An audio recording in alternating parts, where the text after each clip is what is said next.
Senator Faisal وابڈا نے کہا ہے کہ حالیہ بجٹ ڈنکے کی چوٹ پر پاس ہوگا۔ میڈیا سے گفتگو میں فیصل وابڈا نے کہا، بجٹ کو کسی صورت کوئی روک نہیں سکتا، بجٹ ڈنکے کی چوٹ پر پاس ہوگا۔ انہوں نے کہا، بجٹ میں ترامیم کی گنجائش ہے، اس کے باوجود بجٹ ڈنکے کی چوٹ پر پاس ہوگا اور ٹھوک بچا کر نجکاری بھی ہوگی۔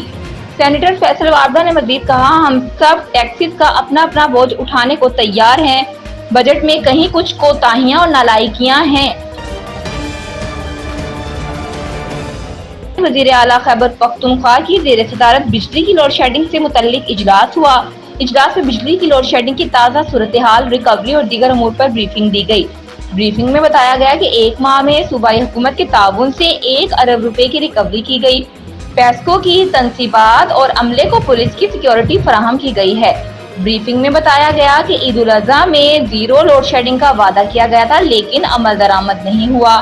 عید میں بیشتر علاقوں میں 12 سے 18 گھنٹوں کی لوڈ شیڈنگ کی گئی۔ 1 مئی سے اب تک غیر اعلانیہ لوڈ شیڈنگ کے خلاف 81 احتجاجی مظاہرے ہوئے۔ خواتین نے بھی بجلی کی لوڈ شیڈنگ کے خلاف احتجاجی مظاہرے کیے۔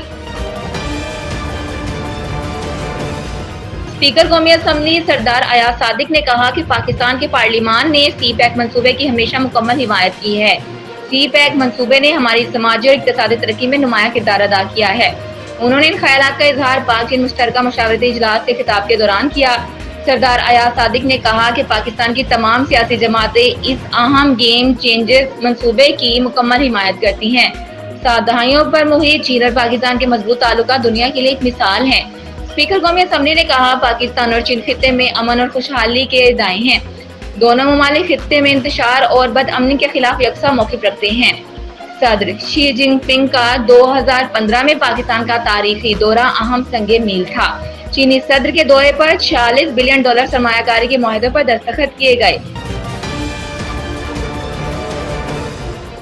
پاکستان تحریک انصاف کے رہنما بیرسٹر علی ظفر نے کہا ہے کہ سی پیک پاک چین ویژن کا آغاز ہے، منصوبے مکمل کرنے میں تیزی لانے کی ضرورت ہے۔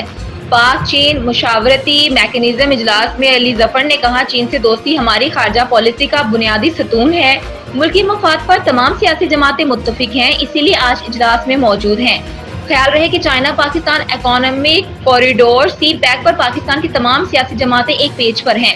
پاک چین مشاورتی میکانزم اجلاس میں مولانا فضل الرحمان، یوسف رضا گیلانی، ہینا ربانی، خالد مقبول صدیقی اور پی ٹی آئی رہنما رؤف حسن نے شرکت کی۔ پاکستان پیپلز پارٹی کے چیئرمین بلاول بھٹو زرداری نے کہا ہے کہ بہتر ہوتا حکومت تمام اتحادیوں سے بات چیت کر کے بجٹ بناتی، مشکل وقت میں مل کر معیشت کو سنبھالنا ہے۔ کراچی میں بے نظیر بھٹو کی سالگرہ کی تقریب سے خطاب کرتے ہوئے بلاول نے کہا کہ وزیر اعظم شہباز شریف کی نیت صاف ہے، امید ہے وہ پیپلز پارٹی سے کیے گئے وعدے پورے کریں گے۔ بلاول نے کہا، بجلی کی لوڈ شیڈنگ پورے ملک کا مسئلہ ہے، سندھ کے عوام کو سولر کی فراہمی کے 5 سالہ منصوبے پر کام کر رہے ہیں۔ جو لوگ افورڈ کر سکتے ہیں انہیں رعایتی نرخ پر سولر فراہم کریں گے اور جو نہیں کر سکتے انہیں مفت دیں گے۔ انہوں نے کہا کہ لیاری کے عوام شہید محترمہ بے نظیر بھٹو کے لاڈلے ہیں۔ شہید محترمہ نے تکلیف اور خوشی کے دن اسی شہر کے ساتھ گزارے۔ محترمہ بھی یہاں پیدا ہوئی تھی، میں بھی کراچی میں پیدا ہوا، ہمارا ساتھ بے مثال ہے۔ اس شہر کے عوام نے شہادتیں قبول کی مگر محترمہ کو اکیلا نہیں چھوڑا۔ بلاول نے کہا، شہر کی ترقی کے لیے عوام کے ساتھ مل کر کام کرنا چاہتا ہوں۔ آپ نے تیسری بار ہمیں منتخب کروایا ہے، ہمیں آپ کی امیدوں کے مطابق کام کرنا ہے۔ میں نے وزیر اعلیٰ سندھ کو آپ کے مسائل پر کام کرنے کا کہا ہے۔